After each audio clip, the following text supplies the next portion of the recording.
10 interesting historical sequences. 1939. The Nazis ignite World War II. The Shadows of Versailles. A grudge unforgotten. But before we start, please support us by pressing like and subscribe buttons. Also turn on the bell notification to get the latest updates. Your support means a lot to us. Thank you. In the aftermath of World War I, as the smoke cleared and empires lay in ruins, the world turned its gaze to Versailles. It was in this opulent palace outside Paris that the victors of the Great War gathered in 1919 to determine the future of Europe, and by extension, the world. The Treaty of Versailles, hailed by some as a necessary end to unprecedented bloodshed, would instead plant the seeds of an even more catastrophic conflict. For Germany, the treaty was not merely a document. It was a national humiliation that scarred its identity and fueled a bitter, burning nationalism.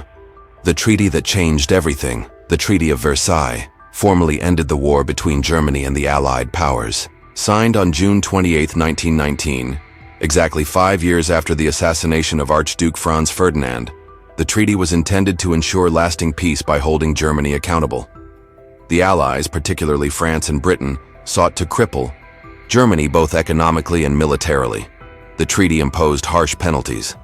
Germany was to accept full responsibility for the war, pay massive reparations, cede territories, and drastically limit its armed forces. One of the most contentious clauses was Article 231, the so-called War Guilt Clause, which placed sole blame for the war on Germany's shoulders. This clause became a focal point of German resentment. The reparations demanded were staggering, equivalent to hundreds of billions in today's currency, and plunged the German economy into a downward spiral. Hyperinflation devastated the middle class, savings were wiped out, and unemployment soared. For the average German citizen, the treaty was not just punitive, it was a daily source of suffering. A nation in turmoil. The Weimar Republic, established in the wake of Germany's defeat, bore the burden of enforcing the Versailles Treaty. From the outset, it was plagued by economic instability, political extremism, and social unrest. The Republic became a symbol of weakness, often blamed by its own people for accepting the humiliating terms of Versailles.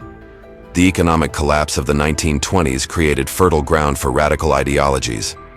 Leftist revolts and right-wing paramilitary groups battled in the streets. It was within this atmosphere of chaos that nationalism found its most potent expression. Many Germans longed for a return to strength, unity, and pride, ideals they believed had been stripped away by Versailles. The stab-in-the-back myth, promoted by military leaders and nationalist politicians, falsely claimed that Germany had not been defeated on the battlefield, but betrayed by civilians at home, particularly Republicans, Communists, and Jews. This narrative further eroded confidence in the Weimar government and laid the foundation for a more aggressive form of nationalism, the rise of Hitler and National Socialism. It was in the embers of Versailles that Adolf Hitler found his voice. A disillusioned veteran of World War I, Hitler joined the German Workers' Party in 1919, which would later become the National Socialist German Workers' Party, NSDAP or Nazi Party. He capitalized on public outrage, blaming the treaty, the Republic, and various minority groups for Germany's woes. In his manifesto Mein Kampf, Hitler denounced the Treaty of Versailles as a national disgrace and vowed to undo its terms. He promised to restore Germany's greatness, rearm the military, and reclaim lost territories. His message resonated deeply with a population desperate for hope and dignity. The global economic crisis of 1929 only intensified the public's discontent. The Great Depression hit Germany particularly hard, leading to skyrocketing unemployment and increased support for extremist parties.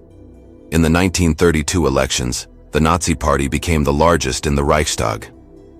By January 1933, Hitler was appointed Chancellor. Within months, he had consolidated power, dismantled the democratic system, and begun to implement his vision of a reborn Germany. Versailles revisited. Once in power, Hitler wasted no time challenging the Versailles framework. In 1935, he announced, the reintroduction of conscription and the expansion of the German military, directly violating treaty terms.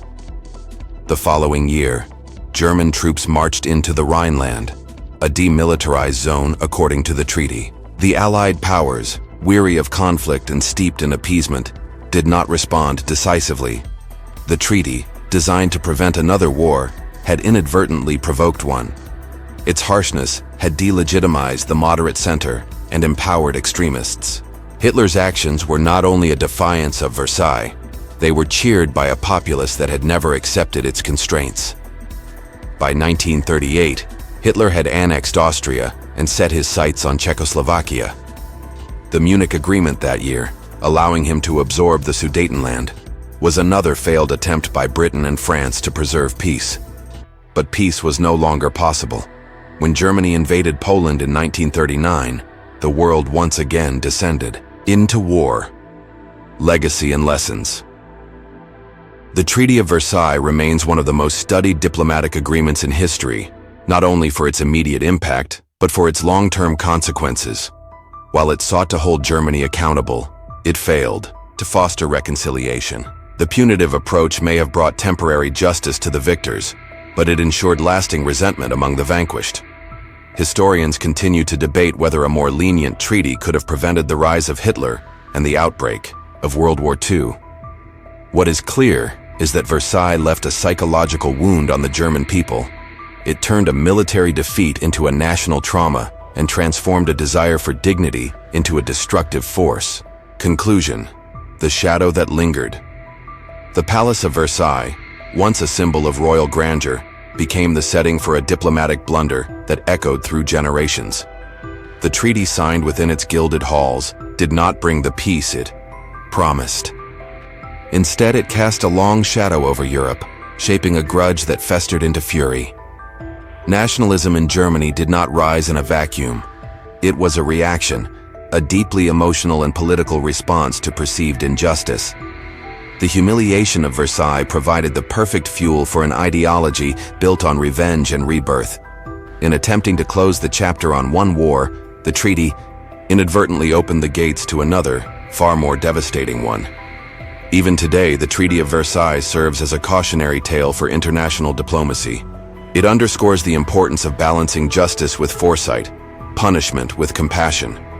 When peace is imposed through domination rather than dialogue, it risks becoming the prelude to future discord. Moreover, the legacy of Versailles invites continuous reflection on how history is remembered and taught. By acknowledging the treaty's consequences and the nationalist backlash it provoked, we gain insight into how political narratives are shaped and how they can, if left unchecked, reshape entire nations. Versailles is more than a moment in history. It is a mirror reflecting the fragile art of peacemaking.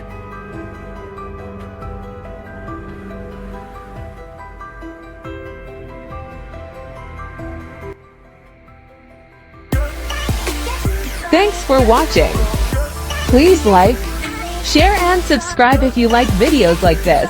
Thank you.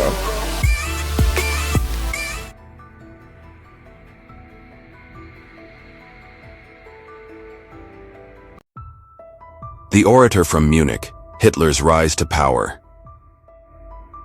But before we start, please support us by pressing like and subscribe buttons. Also turn on the bell notification to get the latest updates. Your support means a lot to us. Thank you. In the years following World War I, Germany was a nation searching for stability. Its people were burdened by economic hardship, political uncertainty, and a deep sense of national disappointment. In this uncertain atmosphere, a man with a powerful voice and a strong message began to gain attention. That man was Adolf Hitler, a former soldier who would go from giving speeches in beer halls to leading the country. His rise was not sudden, but it was steady, and it changed the course of history. A nation in need of hope. After World War I ended, in 1918, Germany faced many problems. The Treaty of Versailles had placed the blame for the war on Germany and demanded heavy reparations. These payments hurt the German economy, and many people lost their jobs and savings. Inflation increased, the value of money dropped, and daily necessities became harder to afford. People struggled to feed their families and find employment. At the same time, Germany's new government, the Weimar Republic, was struggling to lead a country filled with political disagreements and unrest. It was a democratic system, but it was young and fragile. Many Germans had never experienced democracy before, and they found it confusing and slow. This made it easier for them to support strong voices who promised clear and fast solutions.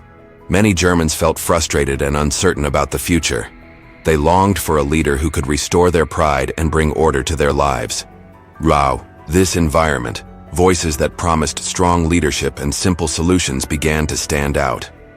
One of the loudest and most persuasive was Adolf Hitler. A new voice emerges in 1919. Hitler joined a small political group in Munich called the German Workers' Party.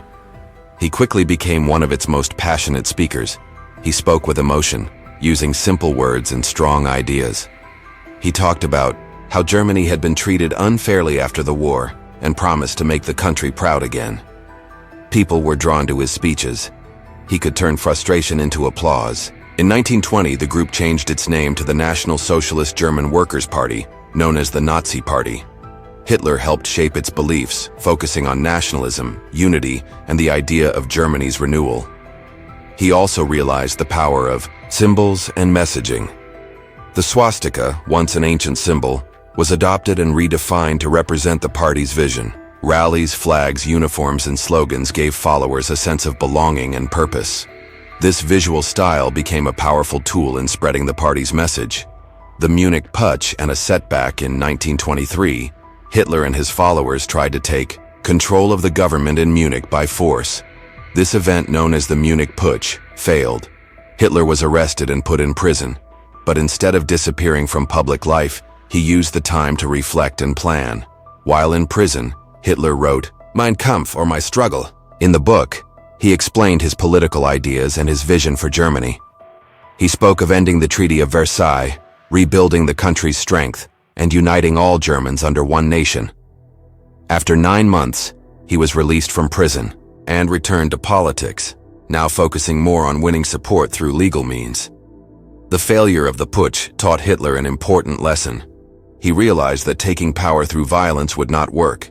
Instead, he would work within the system to gain influence and eventually lead the country. The power of words. Throughout the 1920s, Hitler gave speech after speech across Germany. His voice reached thousands, then millions of people who were tired of feeling powerless. He was a skilled orator, using rhythm, repetition, and emotion to inspire his audience. He often spoke in simple, direct language, making complex problems sound solvable. He blamed Germany's struggles on the Versailles Treaty, weak leadership, and certain groups he claimed were harming the nation. Though many of these claims were unfair and based on harmful stereotypes, they gained traction among people desperate for answers. Hitler also worked to build a strong image for himself. He was careful about how he appeared in public. Always serious, confident, and firm. He wanted to look like a leader people could trust. The Great Depression and growing support at the same time. Germany's economic problems continued. In 1929, the Great Depression hit. Businesses closed, unemployment rose, and poverty spread. People once again looked for answers, and many turned to the man who had been warning about such crises for years. The Nazi Party used this moment to grow stronger. They promised jobs, stability, and national pride. Their message was clear and emotional. More people joined their cause, and in elections during the early 1930s, the party gained more seats in the German parliament, Reichstag. By 1932, it had become the largest political party. Still, Hitler had not yet become the country's leader. Other parties feared his power, but also needed his support to govern. This led to political deals and compromises that worked in Hitler's favor. Appointed chancellor. Behind the scenes, political leaders tried to control or cooperate with him, hoping they could use his popularity without giving him full power. But in January 1933, after much negotiation, Hitler was appointed Chancellor of Germany. It was a turning point. Some believed they could keep him in check. Others hoped his popularity would help bring order to the nation. Few expected how quickly he would change the structure of power. A swift transformation. Once in office, Hitler moved quickly. He called for new elections, and soon after, a fire at the Reichstag building led to new laws that gave the government emergency powers. These laws allowed Hitler to limit freedoms, silence opposition, and centralize power. In March 1933, the Enabling Act was passed, giving Hitler the authority to make laws without parliament. This marked the beginning of a new era. Over the next few months, other political parties were banned, critics were quieted, and many democratic processes were ended. By mid-1934, Hitler had become Germany's unquestioned leader, or Führer. The man who had once spoken to small groups, in Munich, beer halls was now in control of the entire nation.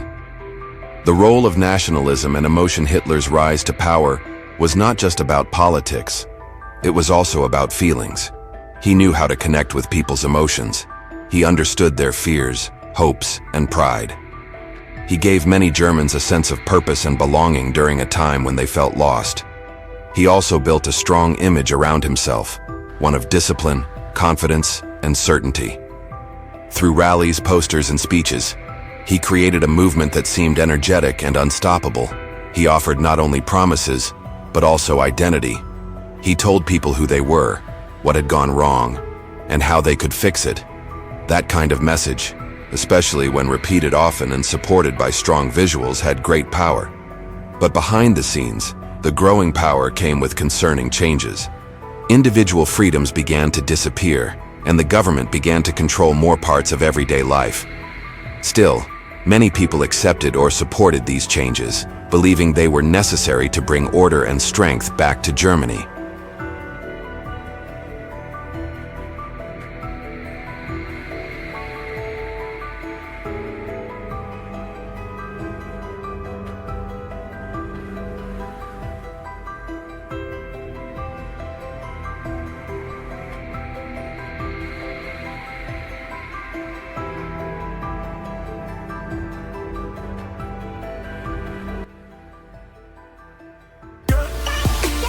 Thanks for watching. Please like, share and subscribe if you like videos like this. Thank you.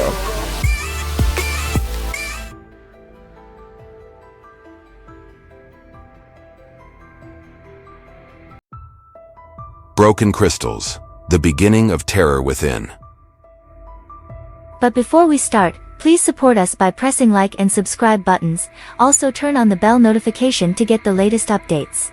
Your support means a lot to us. Thank you. How Kristallnacht marked the fall of illusions and the rise of brutality in Nazi Germany. On the night of November 9, 1938, a sinister orchestration of violence erupted across Nazi Germany and Austria. Windows of Jewish homes, businesses and synagogues shattered like fragile crystal, cascading onto blood-streaked streets as flames rose into the night sky. This coordinated pogrom, which the Nazis cynically referred to as Kristallnacht, or the Night of Broken Glass, was more than just an explosion of anti-Semitic hatred. It was the beginning of a terror that would eventually engulf Europe in the fires of war and genocide. What followed that night was not spontaneous, nor was it merely an isolated incident of civil unrest. It was a calculated signal to the Jewish community and the world. The time of veiled oppression had ended, and the era of state-sanctioned brutality had begun. The brewing storm. Before the shattering, to understand the significance of Kristallnacht, one must first delve into the dark undercurrents that had been gathering momentum in Germany for years. The seeds of hatred had been sown long before Hitler rose to power. Anti-Semitism in Europe was not new, it stretched back centuries, but the defeat of Germany in World War I and the subsequent Treaty of Versailles provided fertile ground for it to thrive anew. The economic despair of the Weimar Republic, hyperinflation, and mass unemployment became a breeding ground for extremist ideologies. Adolf Hitler and the Nazi Party exploited this climate, offering scapegoats and simple answers to complex problems. Central to their propaganda was the demonization of Jews, who were falsely blamed for Germany's defeat in World War I, economic woes, and moral decline. By the time Hitler was appointed Chancellor in 1933, the groundwork for systematic discrimination had already been laid.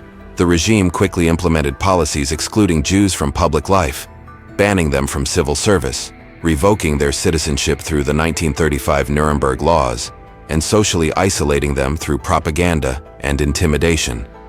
But until 1938, most of this persecution had been executed through legislation and social pressure. Many Jews, especially those who had served in World War I or contributed meaningfully to German society, still held on to the hope that this nightmare would pass, that reason would eventually triumph. Kristallnacht would shatter those illusions forever. A death as a pretext. The spark for the pogrom came in the form of a bullet fired in Paris. On November 7, 1938, a 17-year-old Polish Jewish refugee named Herschel Grinspan walked into the German embassy in Paris and shot diplomat Ernst vom Rath. Grinspan's family had been among thousands of Polish Jews suddenly expelled from Germany and forced to live in squalid conditions at the border. His act was one of desperation, not political strategy. Vom Rath's death 2 days later gave Nazi officials the excuse they had long awaited.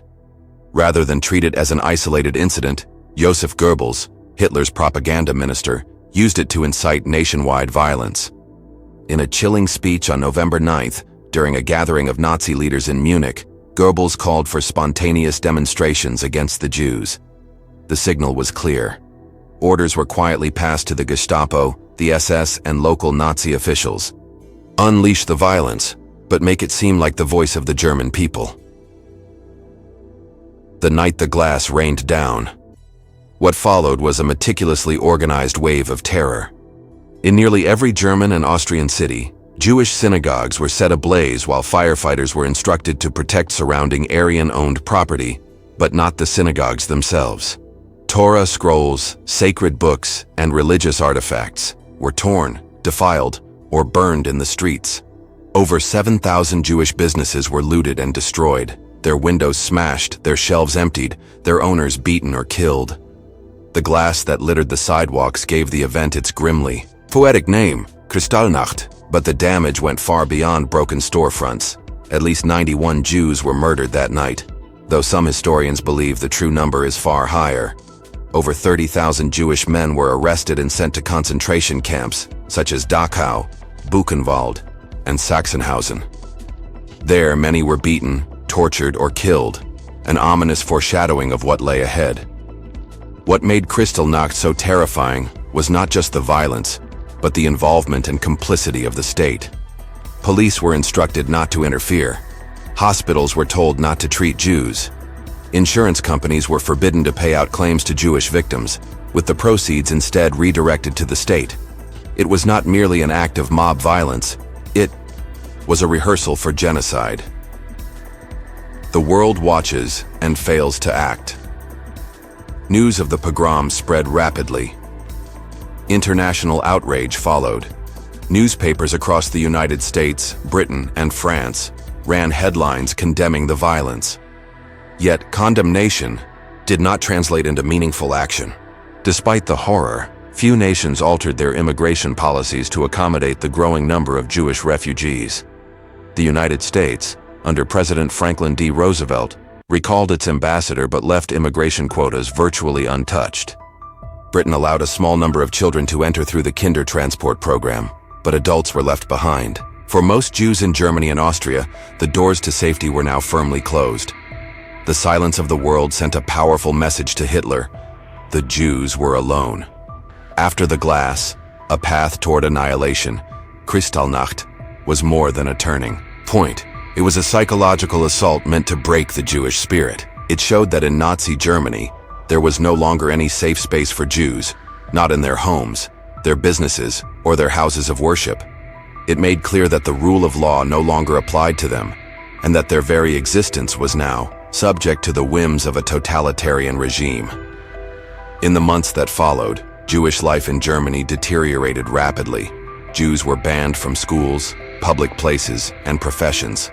They were forced to sell their businesses and homes at a fraction of their value to Aryan buyers. Emigration became nearly impossible, especially as European countries closed their borders. By 1939, the Nazi regime was actively planning for mass deportation and eventually extermination. Kristallnacht had served its purpose. It normalized public violence against Jews and tested the limits of both domestic and international resistance. When no meaningful opposition arose, the road to the Holocaust lay wide open.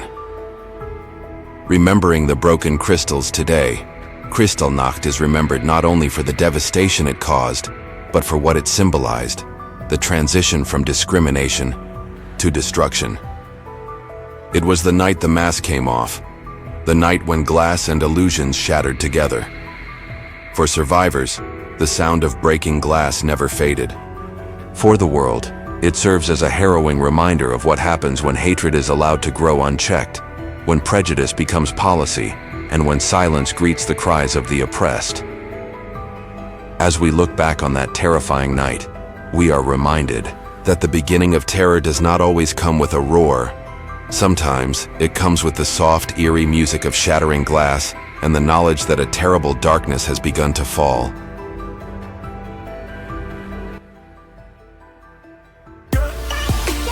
Thanks for watching. Please like, share and subscribe if you like videos like this. Thank you.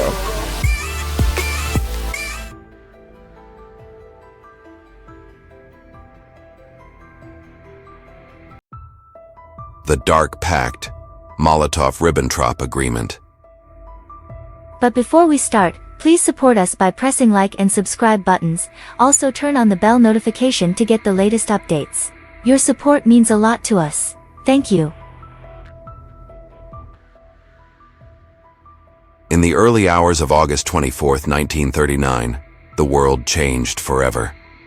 In the gilded halls of the Kremlin, under flickering chandeliers and the watchful eyes of history, two men shook hands over a document that would plunge Europe into war. This was the Molotov-Ribbentrop Pact, a cynical and cold-blooded agreement between two mortal ideological enemies, Nazi Germany and the Soviet Union. Cloaked in diplomatic language and secrecy, the pact's most insidious component lay in its secret protocol, the division of Eastern Europe, especially Poland, between Hitler and Stalin. This shadowy alliance defied expectations. For years, the Nazis had demonized communism, while the Soviets painted fascism as the greatest threat to global peace. Yet realpolitik triumphed over ideology. The Molotov-Ribbentrop Pact became a symbol of treachery, duplicity, and the horrific consequences of power politics. The road to betrayal. The late 1930s in Europe were defined by fear, rearmament, and diplomatic dance. Adolf Hitler, emboldened by the annexation of Austria, Anschluss, and the dismemberment of Czechoslovakia through the Munich Agreement, turned his eyes to Poland. Yet invading Poland risked war with France and Britain, who had guaranteed Polish borders. To Hitler, a major concern was avoiding a two-front war. He had to neutralize the USSR, or better yet, bring it to his side. At the same time, Soviet leader Joseph Stalin, distrustful of Western promises and eager to regain lost imperial territories, saw an opportunity in Hitler's overtures. Negotiations with Britain and France had stalled. The Soviets were suspicious of Western sincerity, especially after being excluded from the Munich talks. Meanwhile, Hitler sent his foreign minister, Joachim von Ribbentrop, to Moscow with an enticing offer: a non-aggression pact and a secret protocol to divide Eastern Europe.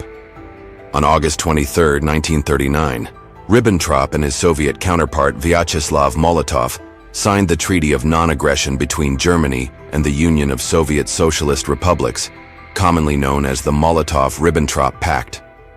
The pact and the secret protocol publicly, the pact stated that Germany and the Soviet Union would refrain from aggression against each other, remain neutral if either became involved in a war, and consult on mutual interests. This announcement stunned the world, especially given the bitter ideological hostility between Nazism and communism. But it was the secret protocol that made the pact truly infamous. This confidential agreement carved Eastern Europe into spheres of influence. Finland, Estonia, and Latvia were assigned to the Soviet sphere. Lithuania was initially assigned to Germany, though this was later renegotiated. Poland was to be partitioned along the Narew, Vistula, and San rivers. Bessarabia, Then part of Romania was recognized as a Soviet interest. Effectively, Hitler and Stalin agreed to divide Eastern Europe between themselves, reducing sovereign nations to bargaining chips in a geopolitical game. Poland, caught between the two giants, was doomed. Invasion and partition of Poland. September 1, 1939, Germany invaded Poland from the west, employing the brutal tactics of Blitzkrieg, a rapid assault combining air attacks, tanks, and infantry. Warsaw came under siege, and Poland's defenses, though brave, were overwhelmed. Just over 2 weeks later, on September 17, 1939, Soviet forces invaded from the east. Stalin justified the invasion by claiming to protect ethnic Ukrainians and Belarusians after the Polish government had ceased to function. In reality, the Soviets were fulfilling their part of the secret agreement. Poland was swiftly crushed. By the end of September, the country was partitioned, and its government fled into exile. The division followed the lines agreed upon in the secret protocol. In the aftermath, both occupiers imposed brutal regimes in their respective zones. Consequences for Poland. For the Polish people, the Molotov-Ribbentrop Pact heralded a period of unthinkable suffering. In the German-occupied West, Nazi authorities initiated a campaign of terror. The intelligentsia was targeted in the intelligence action. Mass executions were carried out, and Jews were herded into ghettos. Eventually, Poland would become the epicenter of the Holocaust. In the Soviet-occupied East, repression was equally severe. The NKVD, Soviet secret police, arrested and deported hundreds of thousands of Poles, intellectuals, soldiers, civil servants, and their families, to gulags in Siberia and Central Asia. In April and May 1940, the Soviets executed more than 2,000 Polish officers and elites in what became known as the Katyn Massacre. Poland was not merely conquered, it was systematically dismantled. The pact's broader impact, the Molotov-Ribbentrop Pact, had wide-reaching consequences beyond Poland. World War II begins. The pact gave Hitler the green light to invade Poland without fear of Soviet resistance. When Britain and France honored their guarantees to Poland, war was declared on Germany, marking the official start of World War II. Soviet expansion. Freed from conflict with Germany, the USSR moved to absorb its assigned territories. Between 1939 and 1940, the Soviets annexed the Baltic states, parts of Finland after the Winter War, and northern Romania. Ideological cynicism. The agreement shattered the illusion of ideological purity. For the USSR to ally, however temporarily, with Nazi Germany exposed the moral ambiguity of Soviet diplomacy. Likewise, Germany's cooperation with the Bolsheviks showed that even Hitler could set aside ideology for strategic gain. Western distrust. Stalin's deal with Hitler fueled deep mistrust among Western leaders. Even after Germany betrayed the USSR by launching Operation Barbarossa in 1941, relations between the Allies and the Soviets were marked by suspicion. Operation Barbarossa. The pact's collapse on June 22, 1941. Hitler turned on his Soviet ally with a massive surprise invasion, Operation Barbarossa. 3 million German troops surged into Soviet territory in one of the largest military operations in history. The Nazi-Soviet pact was shattered. Stalin, who had ignored repeated warnings, was caught off guard. The initial German advance was devastating. The betrayal, however, turned the USSR into a critical member of the Allied powers. Ironically, the pact that had enabled the war's outbreak now positioned Stalin as a key figure in the fight against Nazi Germany. Post-war reckoning. After the war, the truth of the secret protocol remained officially denied by the Soviet Union for decades. It wasn't until 1989, under Mikhail Gorbachev's policy of glasnost, openness, that the Soviet government admitted to the existence of the secret protocol. In 1992, Russian President Boris Yeltsin formally released the original documents, confirming what historians and exiles had claimed for years. The legacy of the Molotov-Ribbentrop Pact remains a wound in the memory of Eastern Europe. In Poland, Lithuania, Latvia, and Estonia, the agreement symbolizes betrayal and foreign domination. The Baltic states in particular view 1940 as the beginning of half a century of Soviet occupation. The Molotov-Ribbentrop Pact was more than a non-aggression treaty. It was a cold, calculated, and devastating betrayal of smaller nations. It revealed the brutal mechanics of great power politics and the ease with which ideology can be discarded for strategic advantage. Thanks for watching. Please like, share and subscribe if you like videos like this. Thank you.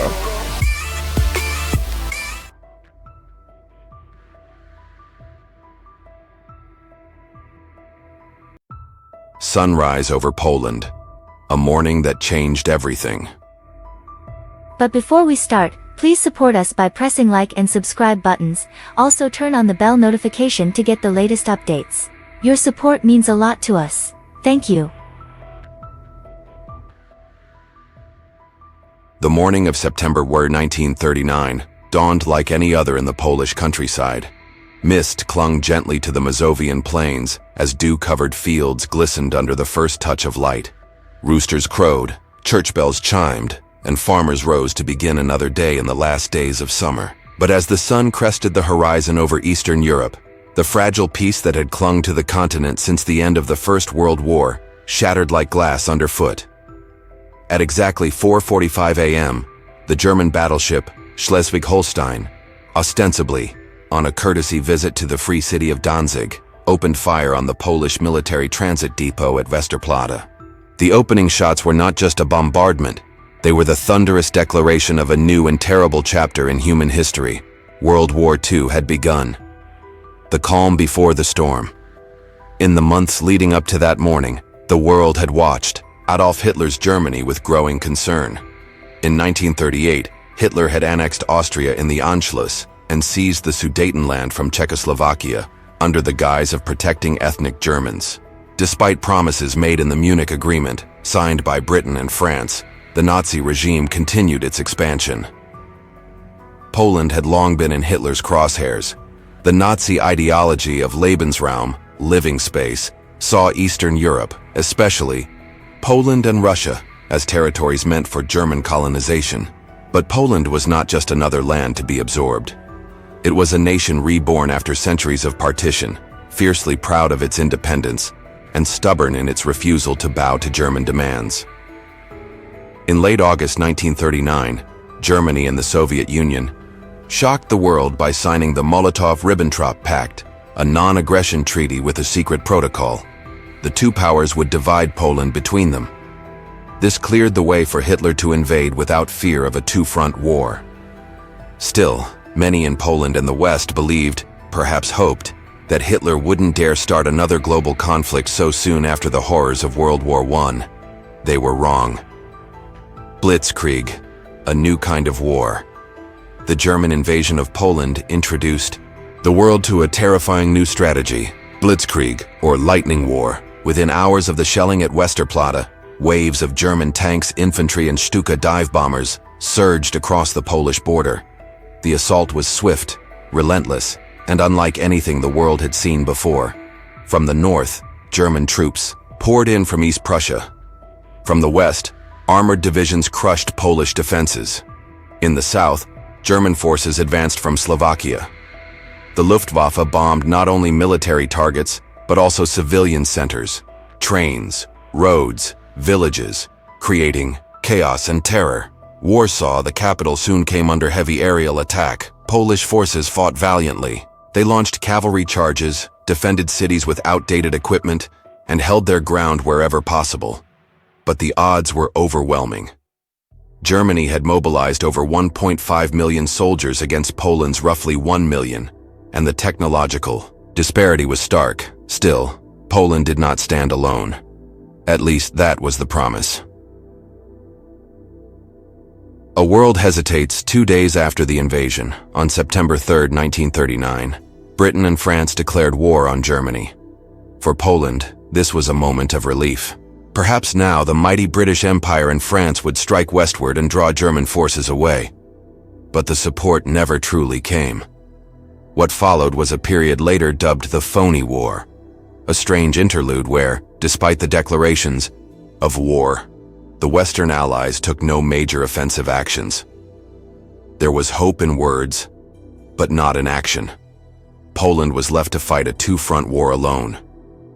The second front opened on September 17th, when Soviet troops invaded from the east, fulfilling their secret agreement with Hitler. For the Polish people, it was a betrayal that deepened the wound. Stalin, once hailed by some as a potential counterweight to Hitler, had become an accomplice in the destruction of their country. The fall of Poland. By the end of September, Warsaw was in ruins. The siege had lasted weeks, with residents enduring constant bombardment, starvation, and despair. On September 27th, the city surrendered. The rest of the country soon followed. The Polish government fled to Romania, and the nation was partitioned once again, just as it had been in the 18th century, by powers hungry for dominance.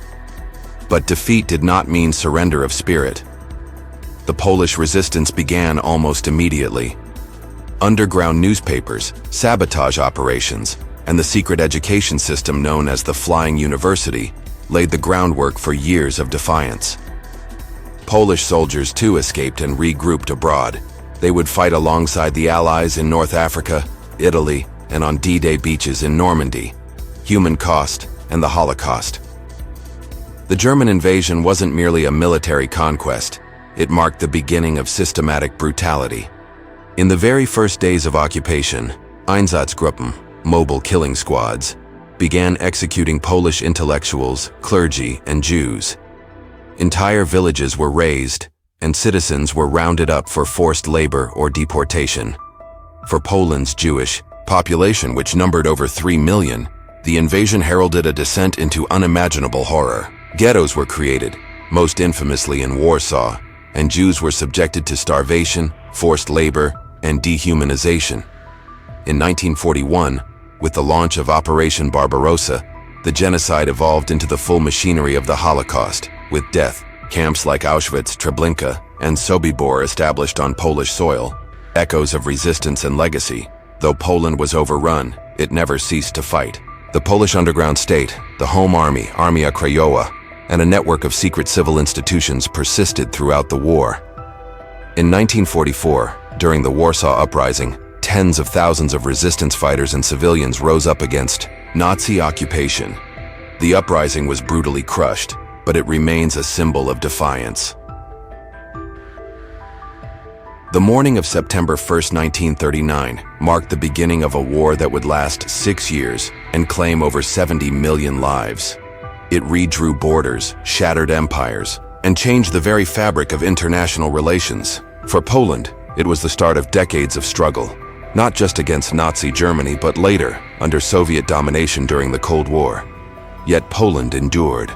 Through blood, sacrifice, and unwavering national identity, it survived the darkest chapter in its history. A sunrise remembered today, the Westerplatte Monument stands over the Baltic Sea, a solemn tribute to the soldiers who held out for 7 days against the might of the German war machine. Each year on September 1st, Poles gather to commemorate that fateful dawn. It was a morning that changed everything, not just for Poland, but for the world. The sun rose over fields and forests, over quiet towns and sleeping cities, but it also rose over tanks, bombs, and death. It rose over a world on the edge of catastrophe, and it rose over a people who, though crushed, never bowed.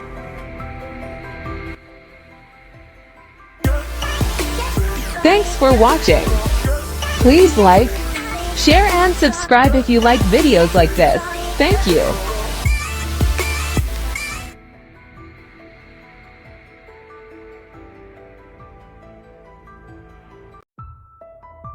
Blitzkrieg, the lightning from the west.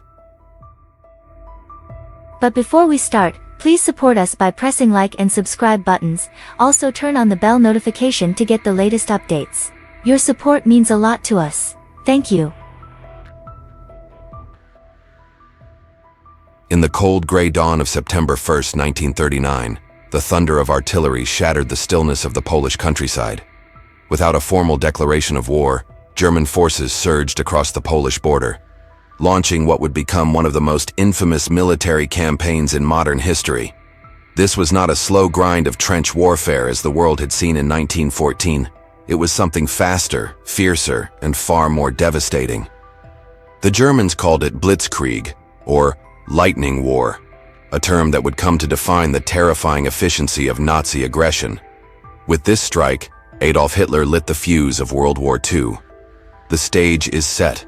The seeds of Blitzkrieg were sown in the bitter soil of the Treaty of Versailles. After World War I, Germany was left humiliated, disarmed, and economically crippled.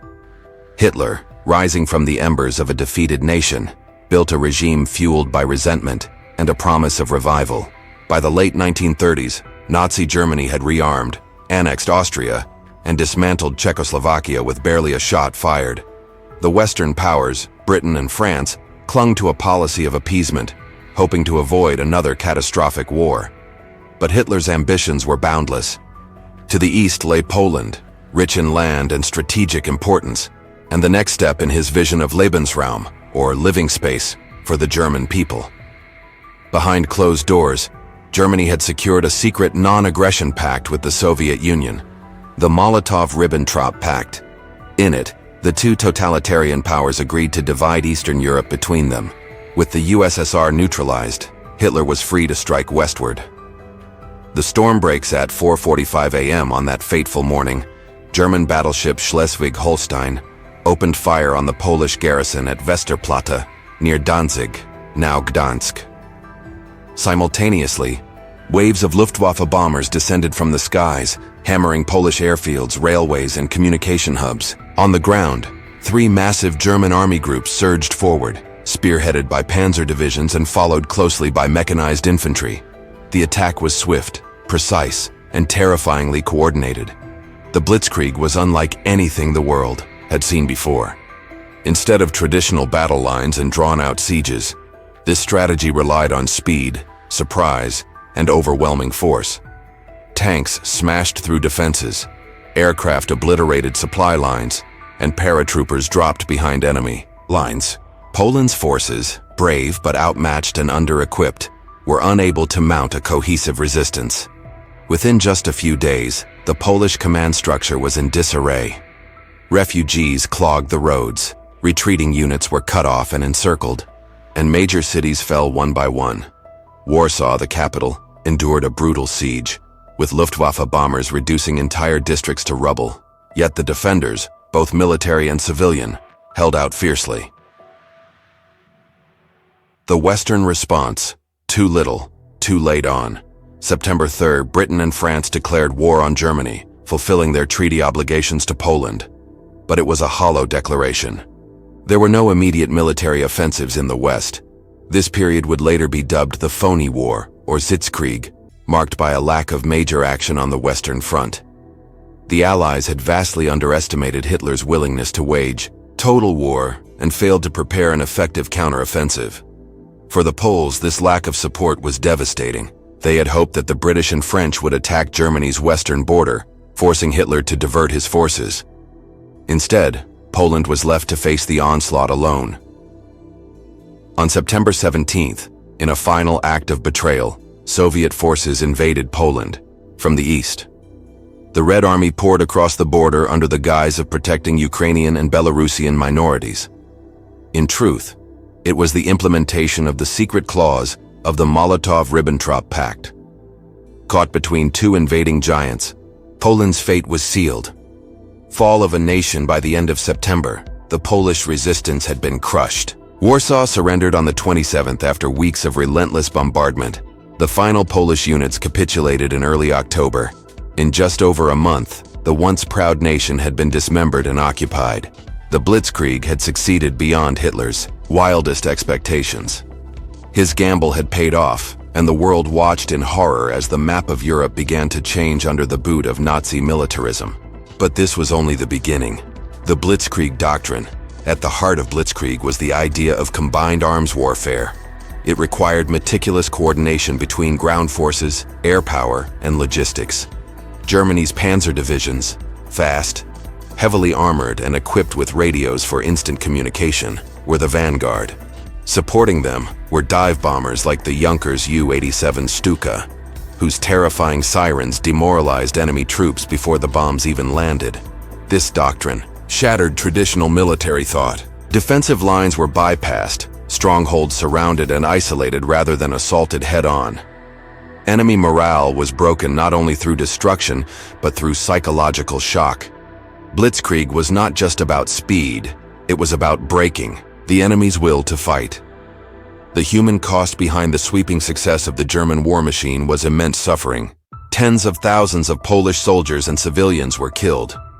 The Luftwaffe targeted civilian convoys, hospitals, and infrastructure, blurring the lines between battlefield and homeland. Jewish communities were subjected to immediate persecution, and German SS death squads began the systematic murder of Polish intelligentsia and political leaders. The invasion marked the beginning of the Holocaust's first brutal phase. Refugees flooded into neighboring countries. Families were torn apart. Entire villages disappeared beneath the weight of bombs and tanks. For the Polish people, Blitzkrieg was not just a military strategy, it was the apocalypse. Lessons ignored. Despite the clarity of what had occurred in Poland, many in the West failed to grasp the true nature of Hitler's strategy. Some believed the war could still be contained, that diplomacy might prevail. But Blitzkrieg had already rewritten the rules of modern warfare. When Hitler turned his gaze to Denmark, Norway, the Low Countries, and eventually France, he applied the same methods with devastating effect. The lessons of Poland, ignored or misunderstood, would come back to haunt the Allies in 1940. Conclusion: a lightning that shook the world. The invasion of Poland in 1939 was not just the start of a war, it was the unveiling of a new era in military history. Blitzkrieg was a revolution in combat, and its success emboldened the Nazi regime to pursue ever more aggressive campaigns across Europe.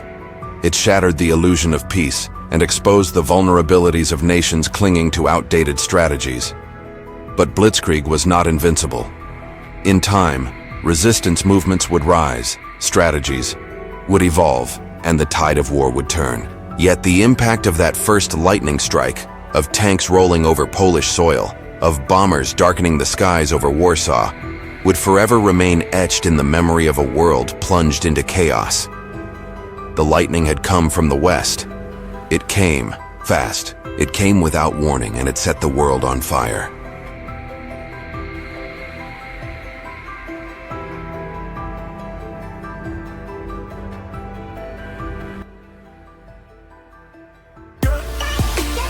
Thanks for watching.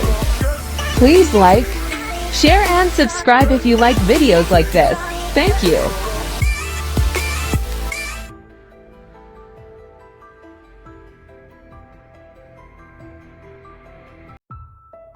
Blood in Warsaw. Resistance amid ruins. But before we start, please support us by pressing like and subscribe buttons. Also turn on the bell notification to get the latest updates. Your support means a lot to us. Thank you. Warsaw, the heart of Poland, was once a city of life, culture, and endurance. Its cobbled streets echoed with the laughter of children. Its cafes buzzed with politics and poetry, and its citizens, Jews and Catholics, workers and scholars, coexisted in a fragile but spirited harmony. But all of that changed on September 1st, 1939. With the thunder of Luftwaffe bombers and the roar of Wehrmacht tanks, the German war machine descended upon Poland, igniting a global inferno. World War II had begun.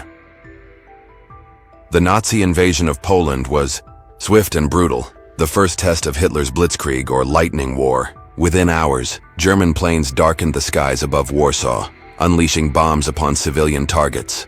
Hospitals, schools, homes, nothing was spared. For the citizens of Warsaw, the war began not with soldiers marching, but with buildings collapsing, sirens wailing and families fleeing through fire and rubble. At the center of it all stood young Janek Zielinski, a university student who had been studying history just weeks before the invasion. Janek, like many in Warsaw, was stunned by the speed and ferocity of the attack. He had grown up hearing stories of Polish uprisings and foreign occupations, but this was annihilation. Within days, Janek traded his books for a rifle. Along with other young men and women, he joined Warsaw's fledgling resistance. The Polish army, valiant but under-equipped, fought fiercely to defend the capital. Outnumbered and outgunned, they resisted the Wehrmacht's advance for nearly a month. Warsaw, unlike many cities, did not surrender easily. Its defenders built barricades from rubble and overturned trams. Snipers positioned themselves in ruined apartment blocks. Doctors treated the wounded in candlelit basements. The city bled, but it did not bow. By mid-September, Warsaw was encircled. Supplies dwindled. Food became scarce. Water lines were shattered, forcing civilians to draw from the polluted Vistula River.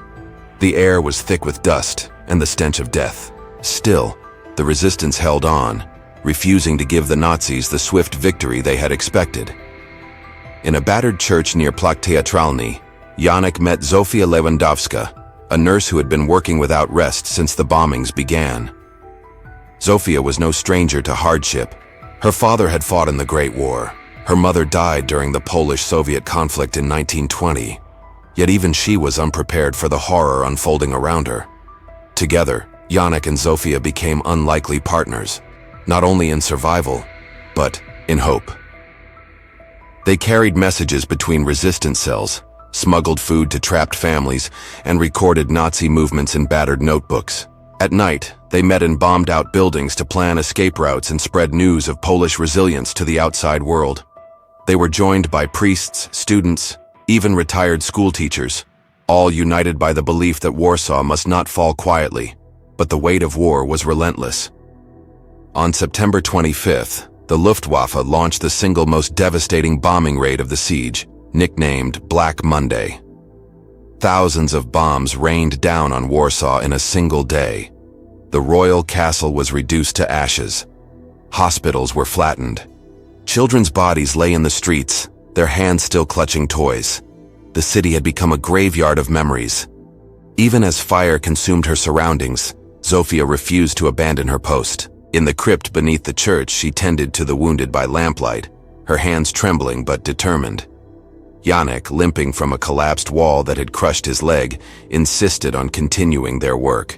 Pain, hunger, fear, none of it stopped them. "We are Warsaw," Janek whispered. "As long as we breathe, this city lives." On September 27th, after 26 days of siege, Warsaw capitulated. The city, surrounded, starving and in ruins, could no longer resist. Over 20,000 civilians had died. Tens of thousands more were wounded or homeless. The Nazis marched into a shell of a city, triumphant in conquest but wary of the spirit they had not broken. In the weeks that followed, Hitler paraded his generals in Berlin, declaring the swift defeat of Poland as proof of Nazi superiority. But beneath the ruins of Warsaw, resistance did not die. It merely changed form. Janek, Zofia, and countless others faded into the underground. They joined what would become the Polish underground state, one of the largest and most sophisticated resistance movements in occupied Europe. They printed illegal newspapers, sabotaged German trains, and educated children in secret, flying classrooms. They waited, plotted, and endured.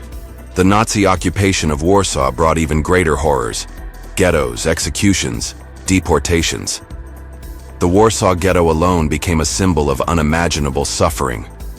But the seeds of resistance planted in those first days of September 1939 grew deeper roots. In those early moments of war, Poland had been left to fend for itself. Britain and France, though they declared war on Germany, took little immediate action. Many Poles felt abandoned. Yet they did not stop fighting. From the first bomb that fell on Warsaw to the final desperate act of resistance years later, in the Warsaw Uprising of 1944, the Polish spirit remained unbroken. Janek and Zofia survived the war. Barely. Janek lost an eye during a sabotage mission. In 1942, Zofia was arrested in 1943 but escaped during a transfer. They reunited in 1945 in the shell of their city, surrounded by rubble and ghosts. Warsaw was no longer the place they had known, but they were determined to rebuild it. "Warsaw is not its buildings," Zofia said, as they stood before the remnants of the royal castle. It is its people. Its heart beats in us. And so they began again like many others, with bare hands and a defiant will. Warsaw would rise from its ruins, but it would never forget the blood that had been spilled on its streets. Epilogue. The fire that never went out. The invasion of Poland in 1939 marked the beginning of one of history's darkest chapters. For Warsaw, it was the moment the world shattered, and yet also the moment it discovered its deepest strength. What the Nazis failed to destroy was the spirit of resistance, the unity of its people, and the belief that even amid ruins, freedom was worth fighting for. Blood in Warsaw was not just the price of war, it was the ink in which a story of resilience was written. The fires burned for days, casting a hellish glow over the Vistula River. Smoke curled into the autumn sky, blotting out the sun, while ash settled like snow across the city's shattered rooftops.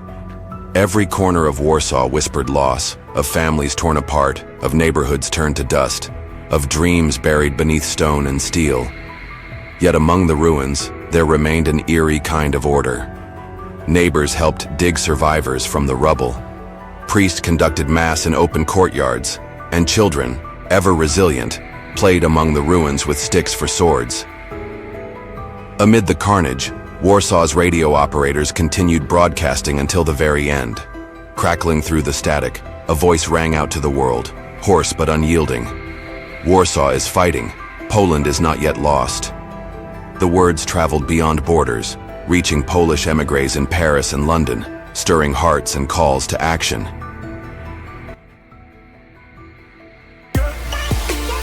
Thanks for watching. Please like, share and subscribe if you like videos like this.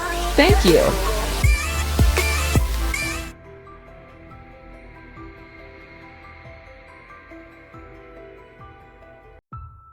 The world shaken.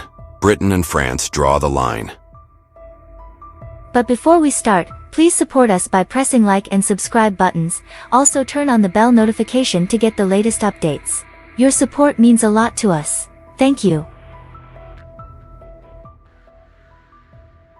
In the waning summer of 1939, the air in Europe crackled with unease. Beneath the seemingly calm surface of diplomacy and agreements, a storm was brewing, one that would soon engulf the world in a conflict more devastating than any before it. At the heart of the maelstrom stood two democracies, Britain and France, watching with growing dread as Adolf Hitler's Nazi Germany grew bolder by the day. The world would soon learn the cost of appeasement and the moment when two weary nations finally decided enough was enough. The seeds of catastrophe. The path to September 1939 had been paved with compromises and shattered promises. After World War I, the Treaty of Versailles had attempted to shackle Germany's military ambitions. However, it also sowed resentment among Germans, many of whom viewed the treaty as a national humiliation. Hitler exploited this discontent, rising to power in 1933 on a platform of nationalist revival and racial supremacy. By the mid-1930s, Hitler had begun testing the limits of Europe's patience. He rearmed Germany in violation of Versailles, marched troops into the demilitarized Rhineland in 1936, and in 1938, annexed Austria in the Anschluss without a shot fired. Later that year, at the infamous Munich Conference, Britain's prime, Minister Neville Chamberlain and French Premier Édouard Daladier acquiesced to Hitler's demands for the Sudetenland, a predominantly German-speaking region of Czechoslovakia. Chamberlain returned to London waving a piece of paper and proclaiming, "Peace for our time." But it was not peace. It was merely a pause. The collapse of Czechoslovakia in March 1939, Hitler shattered any illusions that he could be trusted. German forces invaded and occupied the rest of Czechoslovakia, seizing Bohemia and Moravia, and setting up a puppet regime in Slovakia. This was no longer about unifying ethnic Germans. It was about conquest. The betrayal sent shockwaves across Europe.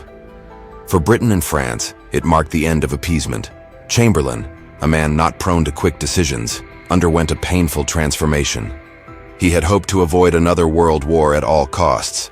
But the realization dawned that diplomacy alone could not contain Hitler. In response to the occupation of Czechoslovakia, Britain and France gave formal guarantees to Poland. If its independence were threatened, they would come to its aid. The Molotov-Ribbentrop Pact, a shocking betrayal.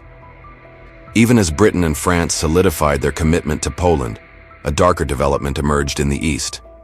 On August 23, 1939, Nazi Germany and the Soviet Union stunned the world by signing the Molotov-Ribbentrop Pact, a non-aggression treaty that included secret protocols for the division of Eastern Europe, including Poland. The agreement was as cynical as it was strategic. Stalin, wary of the West's failure to check Hitler earlier, opted to secure Soviet interests and buy time to strengthen the Red Army.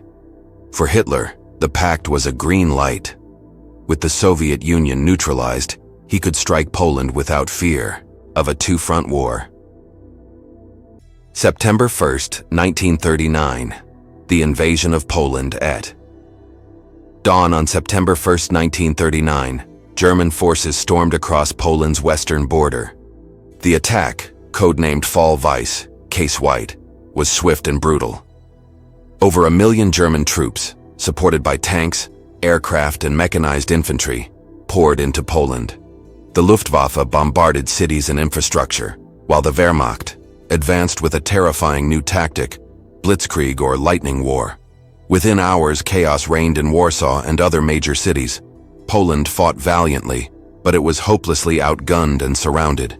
Appeals for help went out immediately to Britain and France, who had pledged their support. The line is drawn on. September 2nd, amid mounting pressure, Chamberlain convened Parliament. The British people, though fearful of another great war, were incensed by Hitler's treachery. The Prime Minister, deeply affected by what he saw as a personal failure to maintain peace, stood before the Commons with a heavy heart. The next morning, at 11:15 a.m. on September 3rd, 1939, Chamberlain addressed the nation by radio. This morning, the British ambassador in Berlin handed the German government a final note stating that unless we heard from them by 11 o'clock, that they were prepared at once to withdraw their troops from Poland, a state of war would exist between us. I have to tell you now that no such undertaking has been received, and that consequently this country is at war with Germany. The same day, France issued its own ultimatum and declared war by evening. At long last, the line had been drawn. World transformed. The declarations of war were not met with jubilation, but with grim determination. Memories of the trenches of 1914 to 1918 were still raw, yet there was a widespread understanding. If Hitler was not stopped now, he never would be. The early months of the war became known as the Phony War, Drôle de guerre in French, Sitzkrieg in German. Though a state of war existed, little actual fighting occurred on the Western Front. Britain and France began mobilizing, digging defensive positions, and preparing for a conflict that would not go away quietly. British troops, the British Expeditionary Force, BEF, crossed the Channel and took up positions alongside French units. Meanwhile, Poland's agony deepened. On September 17th, Stalin, fulfilling his part of the secret pact, invaded Poland from south, the east. The Polish state, caught in a pincer, crumbled within weeks. Warsaw fell on September 27th. Poland had been carved up, its government forced into exile. Unity in uncertainty. In London and Paris, the realization set in that this was no short conflict. It was total war. Political divisions narrowed. Chamberlain formed a war cabinet that included future Prime Minister Winston Churchill. In France, Daladier's government braced for a long siege. The world watched as Europe once again descended into chaos. The United States, still adhering to neutrality, began to reevaluate its stance. The British Commonwealth rallied. Canada, Australia, New Zealand, and South Africa all declared war in solidarity. A global conflict had begun. The legacy of the moment September 1939 was a turning point in modern history. For years, Britain and France had sought to avoid war through diplomacy, believing peace could be maintained by concession. But in drawing the line over Poland, they acknowledged a deeper truth. Tyranny could not be appeased. it had to be confronted. True, war would stretch on for 6 years, engulfing continents and claiming over 70 million lives. Yet the events of 1939 defined the moral and political landscape of the 20th century. Britain and France's stand, though initially faltering, marked the beginning of the resistance against Nazi domination. The world was indeed shaken. But in those first uncertain days of September, amid fear and sorrow, two great democracies made a solemn promise to fight, not only for Poland, but for the future of civilization itself.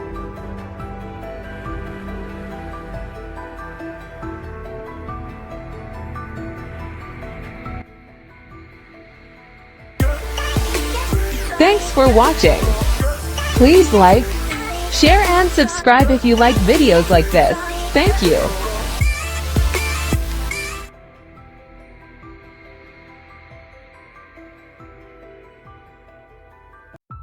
The quick collapse. Poland, torn by two giants. But before we start, please support us by pressing like and subscribe buttons. Also turn on the bell notification to get the latest updates. Your support means a lot to us. Thank you. In the pale morning light of September 1st, 1939, as the sun rose over the Polish countryside, the air was shattered by the roar of engines and the thunder of artillery. German troops surged across the border, and within hours, the invasion of Poland was in full swing.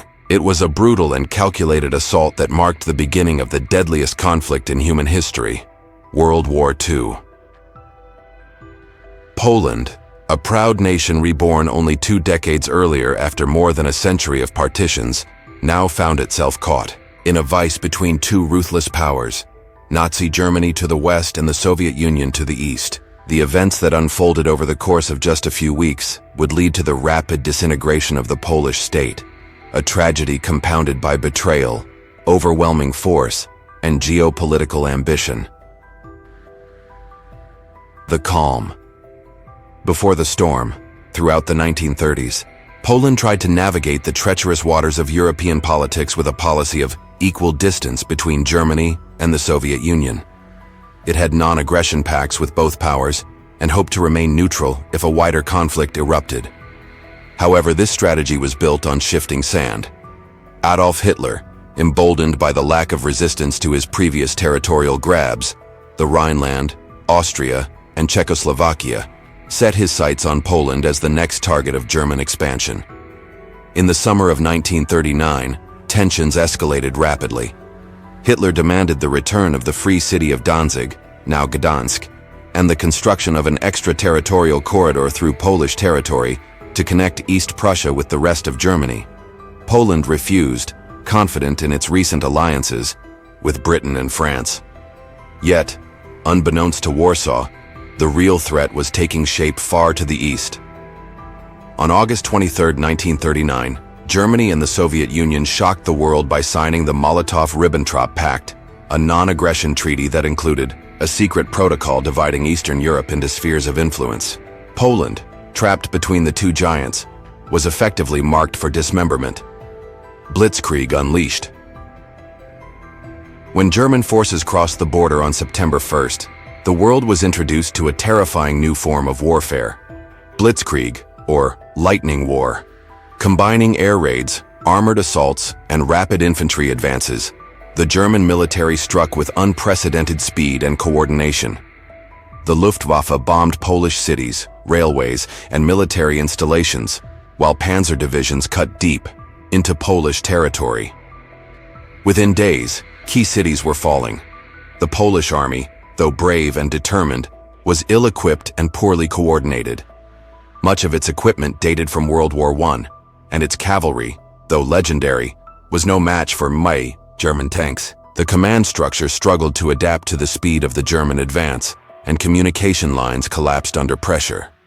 In Warsaw, citizens awoke to the sound of sirens and air raid warnings. Civilians dug trenches in parks and helped the army build barricades. Yet the sense of determination was laced with dread. Poland was fighting alone. Britain and France had declared war on Germany on September 3rd, fulfilling their alliance obligations. but they took no significant military action. The Western Front remained eerily quiet, a period that would become known as the Phony War. Betrayed, from the east as the Polish military regrouped to mount a defense in the southeast, hoping to hold out until the Allies launched a Western offensive. An even darker turn came on September 17th. Without warning, Soviet forces poured across Poland's eastern border. Citing the collapse of the Polish state and the need to protect ethnic Ukrainians and Belarusians, the Soviet Union seized its half of the country, as agreed in the secret Molotov-Ribbentrop Protocol. Polish hopes were dashed. Surrounded on both sides with no support from the West, the Polish resistance crumbled. The dual invasion was more than just a military conquest. It was a betrayal of Polish sovereignty, executed with cynical efficiency by two totalitarian regimes. The Red Army's entry was brutal. Though Stalin claimed to be liberating eastern Poland, Soviet troops arrested thousands of Polish officers, intellectuals, and officials. Many would later be executed or deported to Siberia. In the West, the Nazis were already implementing their own reign of terror, targeting Jews, political opponents, and Polish elites for imprisonment or death. The fall of Warsaw. Despite being bombed relentlessly and surrounded by German forces, Warsaw held out for 3 weeks. The city's defense became a symbol of Polish courage. Civilians joined soldiers in resisting the invaders. Fires raged across the capital, and buildings collapsed under the weight of bombs. Food and medical supplies ran out, and hospitals overflowed with the wounded. On September 27th, after days of fierce fighting and bombardment, Warsaw surrendered. By October 6th, the last organized Polish resistance had been crushed. In just over 5 weeks, Poland, a nation of 35 million people, had ceased to exist as an independent state. It had been devoured by two predators acting in coordination, despite their ideological differences. Aftermath and division. With Poland defeated, Germany and the Soviet Union formalized their new borders. A line was drawn roughly along the Bug River. The western half of Poland, including cities like Krakow and Łódź, was annexed directly into the German Reich. The central part became the General Government, a brutal colonial administration run by Nazi Governor-General Hans Frank. The eastern regions were absorbed into the Soviet Union. For the Polish people, occupation brought unimaginable suffering. Under German rule, Jews were herded into ghettos, and mass executions began. The groundwork was laid for the Holocaust. Polish intellectuals, clergy, and political leaders were arrested or killed. Schools were shut down, and efforts to erase Polish culture and identity intensified. In Soviet-occupied Poland, repression was just as severe. The NKVD, Soviet secret police, conducted mass arrests and deportations. The infamous Katyn massacre in 1940, in which over 20,000 Polish officers and intelligentsia were executed, was one of many atrocities carried out to eliminate potential resistance. A legacy of resistance. Despite the devastation, the Polish spirit was not extinguished. A government in exile was established in London, and the Polish resistance, Armia Krajowa, Home Army, became one of the largest and most effective underground movements in occupied Europe. Poles continued to fight, not only on their own soil but in allied forces across the globe, from the deserts of North Africa to the skies over Britain. The betrayal of Poland by both Germany and the Soviet Union left deep scars that would linger long after the war.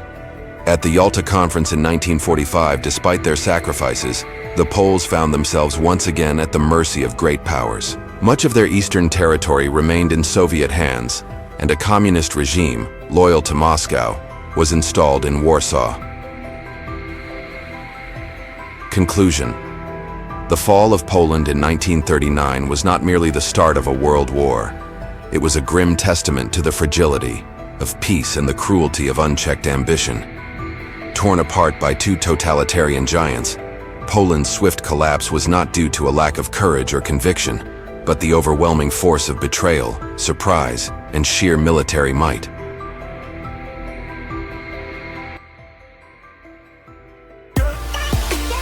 Thanks for watching.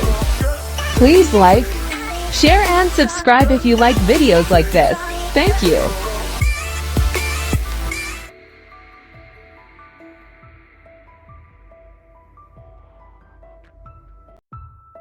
The Gate of World War II. No turning back. But before we start, please support us by pressing like and subscribe buttons. Also turn on the bell notification to get the latest updates.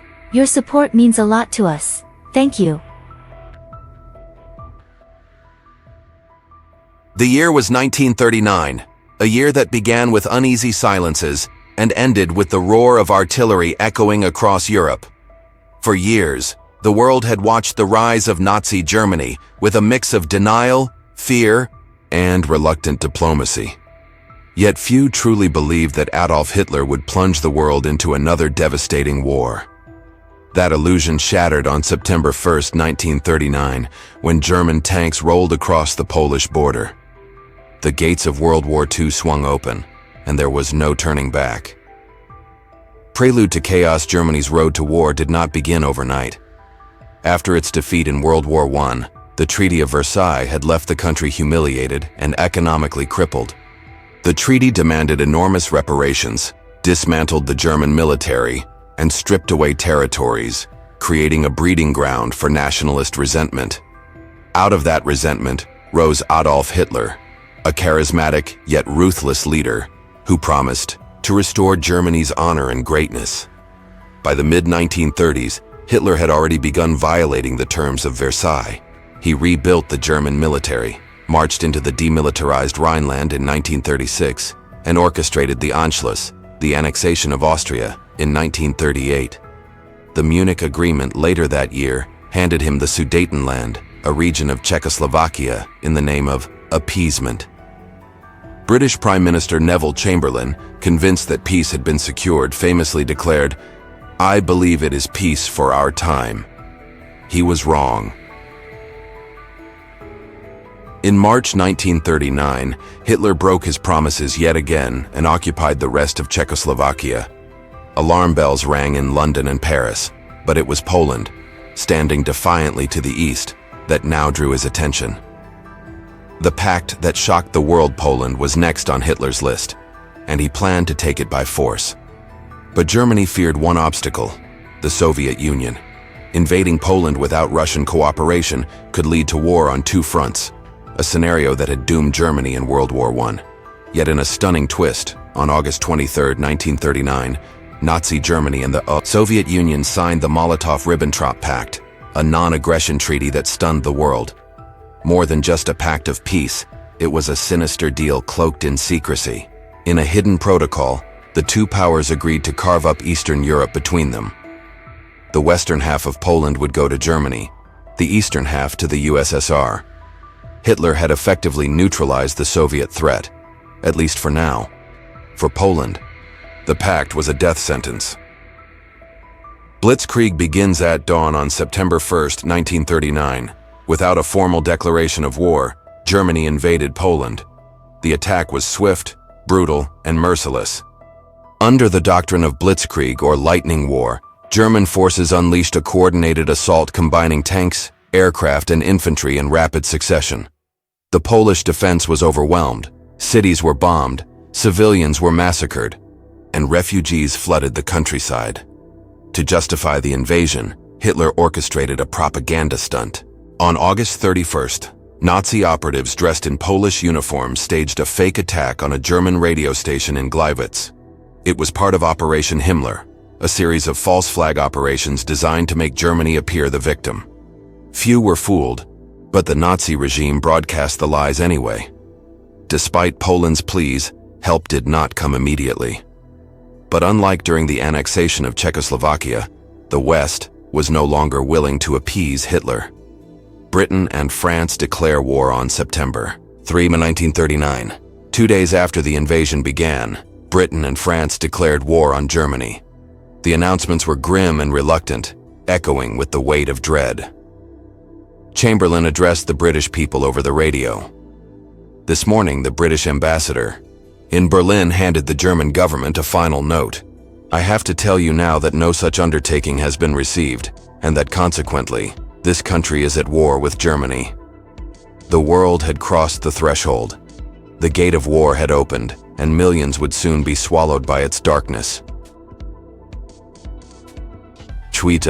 Fall of Poland. While Britain and France had declared war, their support for Poland was limited. Western forces remained largely inactive during what became known as the Phony War, a period of eerie calm on the Western Front. Meanwhile, Poland was left to fend for itself against the Nazi war machine. On September 17th, the Soviet Union invaded Poland from the east in accordance with the secret terms of the Molotov-Ribbentrop Pact. Trapped between two totalitarian juggernauts, Poland was doomed. Warsaw fell on September 27th after a devastating siege. By early October, the country was fully occupied. Poland's defeat was more than a military loss. It was a humanitarian catastrophe. The Nazis began implementing their policies of terror immediately. Jews, intellectuals, and political leaders were rounded up, imprisoned, or executed. The SS and Gestapo established a reign of terror that would evolve into the horrors of the Holocaust. The war widens. Though the major powers were now technically at war, much of Europe remained paralyzed. Some hoped that negotiations could still end the conflict. Others believed Hitler would stop at Poland. But Hitler had no intention of stopping. In the following months, the Nazis consolidated control of Poland while preparing for further conquests. Hitler eyed the rest of Europe like a chessboard. Denmark and Norway would fall in April 1940. Then came the lightning invasion of France in May. By June 1940, Paris had fallen. The fire that was lit in September 1939 spread rapidly. World War II became truly global, eventually involving more than 100 million people across continents. The United States, the Soviet Union, and the Axis powers would all be drawn into the inferno, a gate of no return. The invasion of Poland marked not only the start of World War II, it marked the moment when diplomacy gave way to destruction, when the ambitions of tyrants could no longer be ignored. The gates to war were flung open by Nazi aggression, and no power on earth could close them again. For the millions who would perish in the years that followed, in the trenches, in the ghettos, in the gas chambers, the events of 1939 were the beginning of a nightmare. For the world, it was a lesson in the cost of appeasement and the peril of unchecked power. What began as a regional invasion spiraled into the deadliest conflict in human history. By the time World War II ended in 1945, over 70 million people were dead. Cities were reduced to rubble. The Holocaust had taken 6 million Jewish lives. Nuclear weapons had been unleashed on civilians. All of it began with the tanks that rolled across the Polish border in 1939. There was, indeed, no turning back. The world's descent into war also shattered any remaining faith in the old order of international diplomacy. The League of Nations, established after World War I to preserve peace, stood powerless as Hitler's ambitions unfolded. Its failure to respond decisively to Japan's invasion of Manchuria in 1931, Italy's conquest of Ethiopia in 1935, and now Germany's aggression in Poland marked the collapse of collective security. Nations realized that treaties alone were meaningless without the will to enforce them. This erosion of trust between countries would have lasting consequences.